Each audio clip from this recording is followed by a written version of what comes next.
Hello and welcome to the 1/106 of a second photography podcast. In this episode, I'm going to talk about my flash photography gear. So, one of the things I noticed very early on when I was doing photography is, in fact, I didn't notice it. I didn't work it out. It's just an observation, really, that photography is all to do with light. So, if you don't have a lot of light, you've got two options. You can buy a high-tech camera or the top of the range camera, or you can introduce more lights. To me, it always seemed cheaper to introduce more lights. And there's a very easy way to do that. You can either time when you're going to do your photography, so you can do it at the time of day where there's the most light, or you can do it outside where there's more light than inside, or you can get a flash. And to me, using flash seemed the obvious choice. It gave me the most control over when I did photography, how I did photography. It also gave me a lot of artistic, creative possibilities because with flash, I had control over where the light went, how the light was distributed, and when it was distributed. So I started to get into flash, and I've done other episodes about flash photography, generally metering. But today I'm going to talk about my flash gear. So the obvious thing is I have a flash. I have more than one. If you want to increase your flash power, you can turn it up to a point. You can move the flash closer to the subject. But that's not always the best idea. That's not always possible, and that's not always what you want creatively. So you can use more than one flash, and that's going to obviously double the power to a certain extent. And then after that, it's diminishing. So if you go from one flash to two flashes, you double the power. If you go from two flashes to three flashes, you don't double the power of the two you're using. You increase it by 50%. To double it, you'd have to go from two flashes to four flashes. So you can see you get to a point where adding more flashes, it becomes very expensive and hassle and not worth it. Now, a flash duration is very short, so you deliver an awful lot of light, but it's economical because you deliver an awful lot of light for a very small amount of time. You don't deliver a lot of light for a second. You deliver it for a fraction of a second. That's why a flash can output so much more light than an LED, because it's not doing it continuously, it's doing a one-off. So the flashes I have, I've got a Yongnuo, I think it's a 568. Now the Yongnuo flashes are copies of Canon flashes, so they're great for Canons, and they are a fraction of the price. In fact, you can get a Yongnuo flash for about £30 or £40. It will be manual, it won't do much, but to start off with, that's fine. And you don't really need the flashier flashes, if that makes sense. But probably my main flash is a Nissan i40. And that's good because it's small, the head tilts, it's got a built-in reflector and diffuser. It's a really powerful flash and it's really small. It doesn't take up a lot of weight and space. And it's got high-speed sync and it's TTL. I've also got another Yongnuo flash that isn't TTL but is high-speed sync. All three of my Canon flashes can be triggered remotely. They can act as a slave flash. I think the Yongnuo can act as a trigger flash or a commander flash.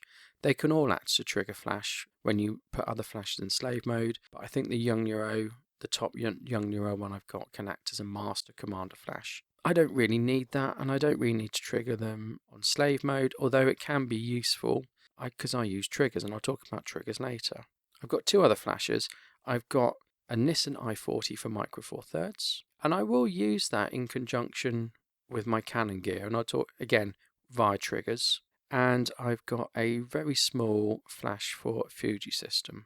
So I've got 5 flashes altogether for different systems and different uses. Now you can use a flash for a Canon on other cameras. Sometimes they won't fit on the hot shoe, and sometimes they will. But the way around it is you use triggers, and most of my flash photography uses off-camera flash anyway. So I suppose it's best thing to do is talk about triggers next.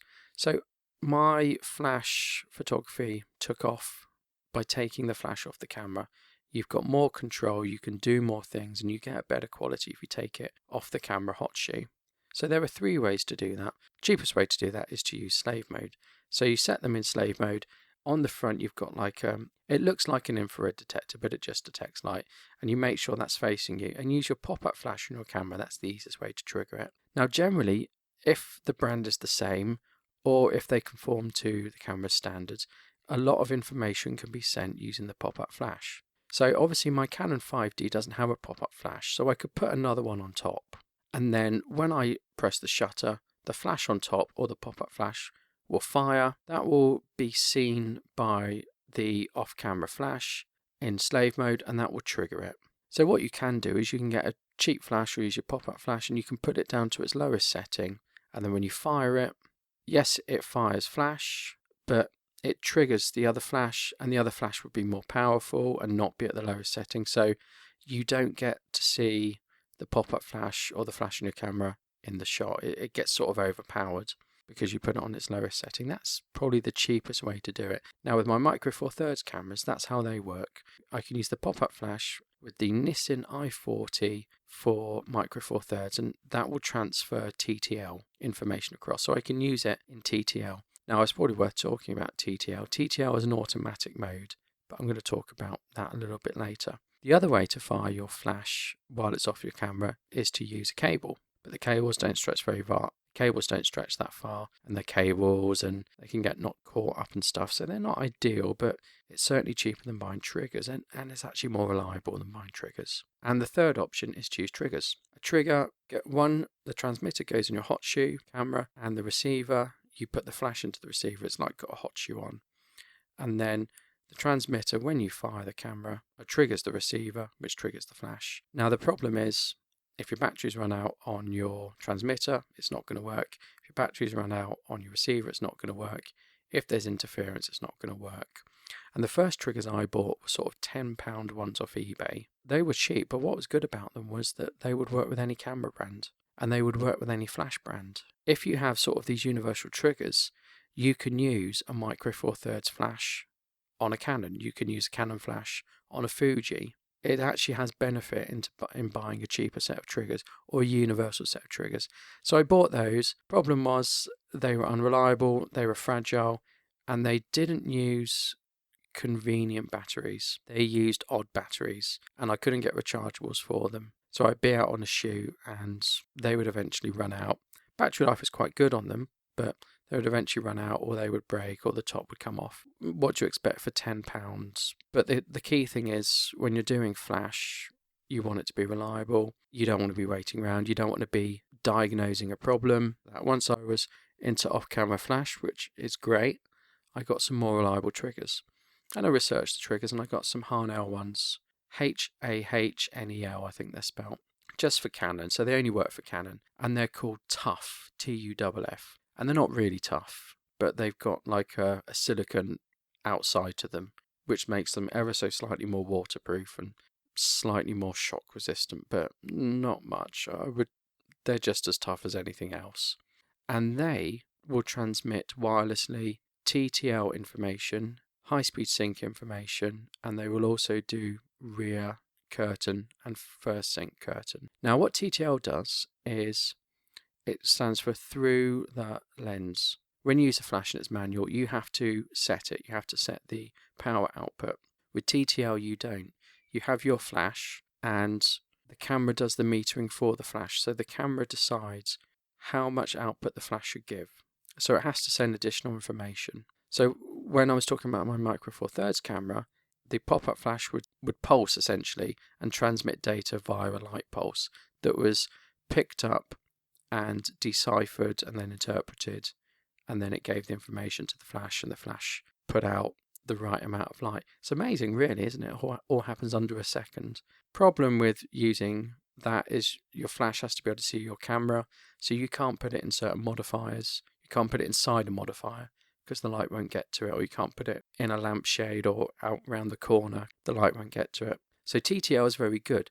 TTL won't always be the answer because TTL can change, and you can do exposure compensation on TTL and flash compensation, but it's not always going to be the same. If you focus on the eye and that's where the metering is, if it's the black part of the eye or if it's the iris, you're going to get different flash values and you're going to get different output. It's not going to vary wildly, but it won't always be the same using TTL. So some people like TTL, I like TTL, it makes me work quicker and it's easier. Some people like manual. So if you want consistency, manual's the way to go. So with high-speed sync, that enables you to get a higher shutter speed. So because you've got curtains moving just in front of the sensor, you get to a point where if you increase your shutter speed, not all the light gets through because of the curtains move and block it out. So you'll see like a dark area. So I think on my camera I've got the highest shutter speed I can go with flash, called the sync speed, is 1/250th of a second. With HSS high speed sync, instead of doing a continuous flash, it does pulsing. So it means that all of your frame is exposed. I think I can shoot down to 8,000th of a second if I use HSS. Now what that means is I can get a certain type of look or really kill the ambient light. So if you want to kill ambient light, you can increase your aperture, but then you might lose something creatively. And also if you increase your shutter speed, it's going to get rid of ambient light, but you're limited by the flash sync speed. If you use HSS, then you're not limited and you can do a lot more. Problem is with HSS, it's not quite as powerful.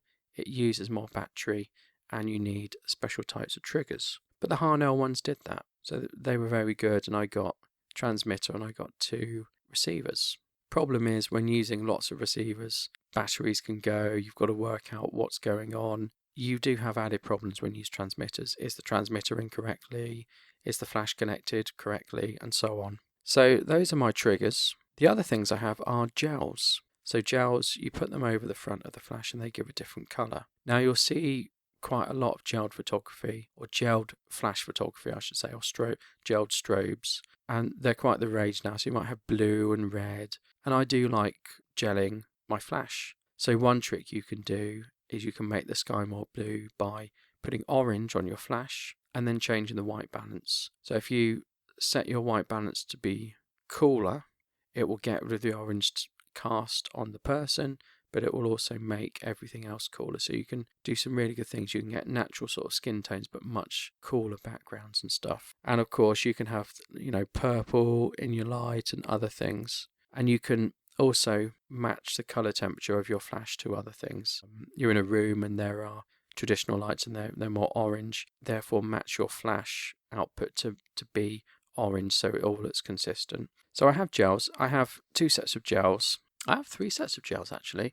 I've got Roscoe gels, which just sort of were £5, and they just come in a box and they all have numbers and you just stick them on the front somehow. And I got Rogue Flash Bender gels, which come in a nicer case and are easier to attach and come with their own sort of band, and they're just designed a bit better and they're a bit more robust. And I also bought sets, so it's a flash grid, and I'll talk about grids when I come to modifiers. And it also came with coloured discs that you put in, but unfortunately the holder broke, so it's not really any good. Now the big thing with flash is the modifier. You can just use your flash and it can be okay. If you point your flash at someone and it's on camera, it doesn't look very good. You get horrible shadows, you get something called harsh light. It doesn't look very good, although some people like that look.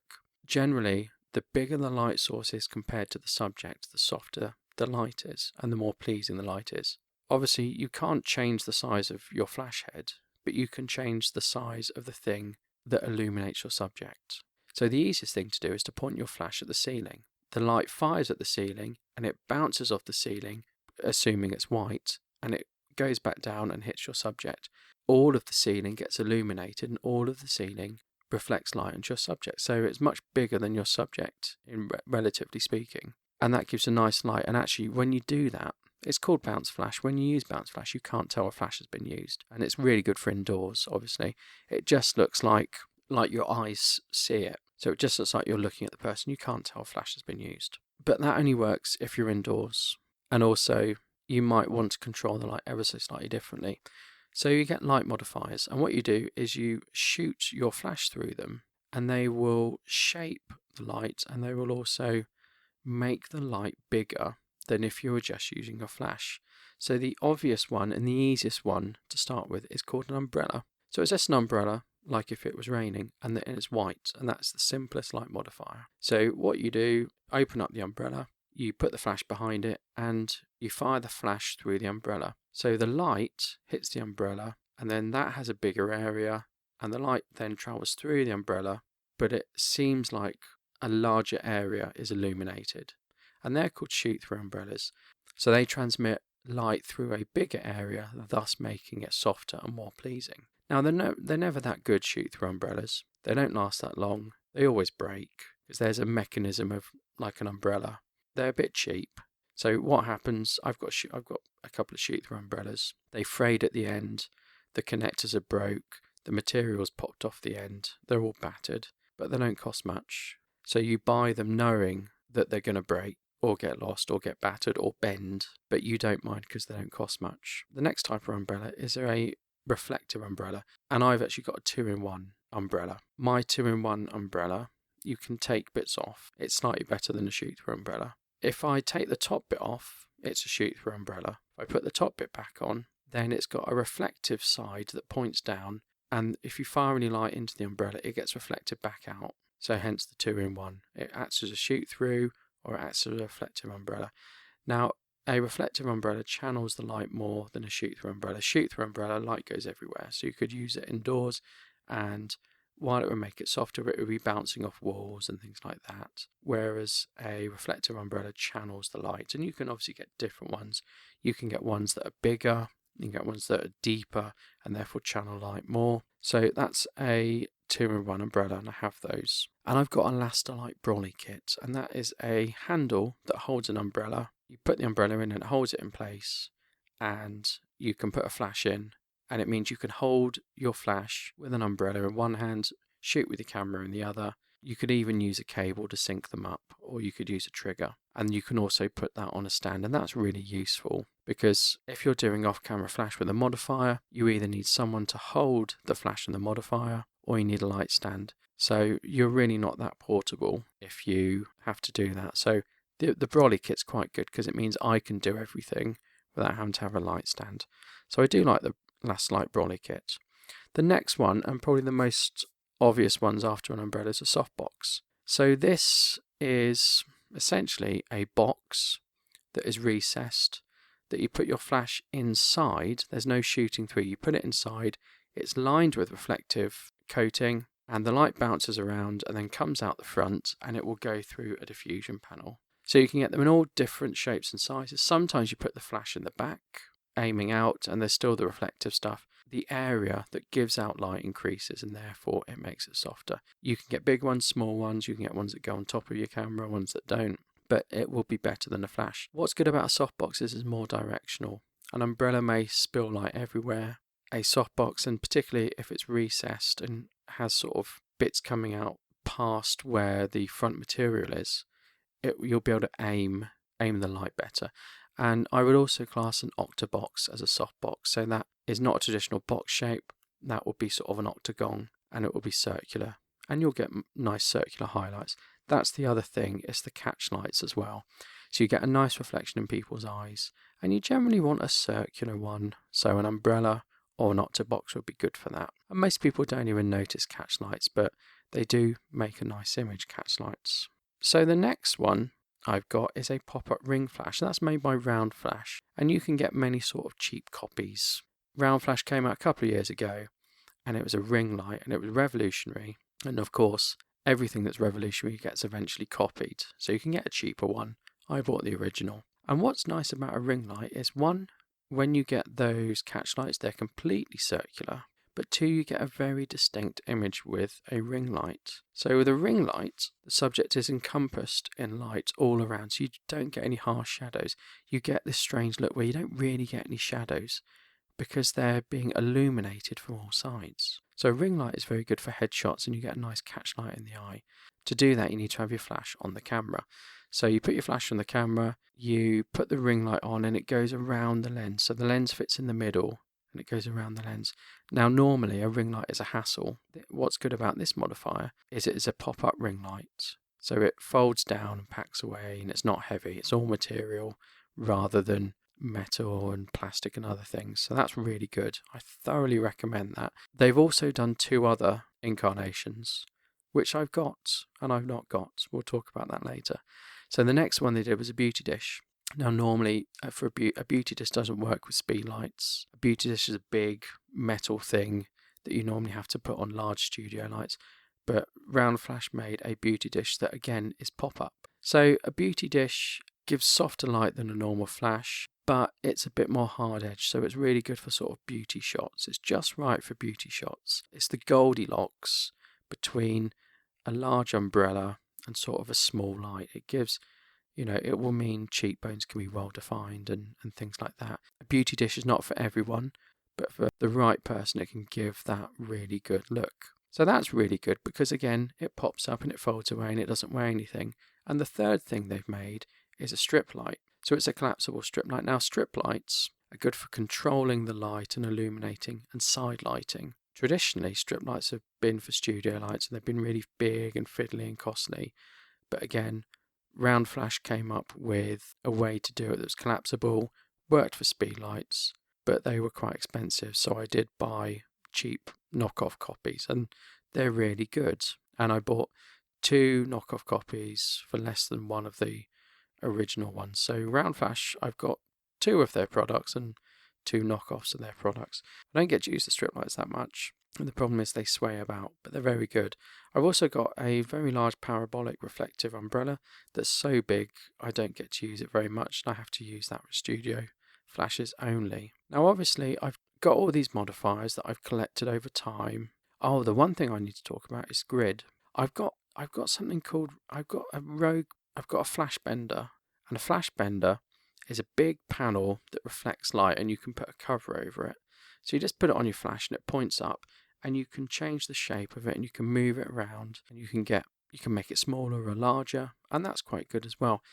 Trying to describe it on a podcast would be very difficult, so I suggest you Google it. But essentially, it gives you the qualities of a softbox, but it's smaller and it's easier to put together. And again, it folds up. So flash benders are very good. And I've also got another product from Rogue, which is a grid. You can get grids and you can get snoots. And a grid has sort of holes that let light through, and it just means it focuses the light to a very narrow beam, so the light doesn't spread everywhere. So if you want to put a patch of light on someone, you can do that with a grid. You can do it with a snoot as well. And your Rogue flash bender, you can fold up to make a sort of snoot if you want to. So those are all the light modifiers. So I've talked about triggers, getting your flash off camera. I've talked about modifying your light to give you the creative image you want. But that's all completely useless if you can't place your lights in certain places. So you actually need a stand for your lights, and guess what? They're called light stands. So I've got 3 light stands. 2 are highly portable and they fold up into small packages, and 1 folds up but it's not portable, but it is bigger than the other 2 and it is a bit stronger. And for that one, I've got a boom arm, so I can have a flash sort of up and to the right or to the left, so it doesn't get in the camera shot, but it illuminates from sort of above without getting in the way of the camera shot. So I can put my flashes on light stands with a modifier and get the photography I want. Now, obviously, there's another piece of the puzzle. If you have a light stand and a flash and a modifier, you need something to hold it. You need something to grip it. So I've also got those on the end of my light stands. And that could be a tripod head. Triggers and flashes have tripod mounts, or that can be something that's a bit more specialized. So I've got a couple of things that are specialized. They attach to a light stand. You can put a flash on, and also you can put a modifier in, like an umbrella. So some of the soft boxes I've got fold up like umbrellas, which is very useful. They're tougher than umbrellas, but they fold up and they go in a tube. Once you get into flash, you end up getting all this gear. And I don't regret it for a second, because I've got some amazing images and the gear is robust and tough, and I use it again and again and again. I thought it'd be useful to talk about all the flash gear I've got, why I got it, how I use it and what I do with it, and just give an overview of my flash gear. The other thing I've got, which I haven't talked about, is a flash meter. So I've got a very old Minolta flash meter. I can dial in the flash power lead manually with that. And without a flash meter, you're just doing it by guess, really, unless you're using TTL. So a flash meter is the other thing I've got. And I think that's it for flashes. Don't think I've got anything else. Thank you. Goodbye.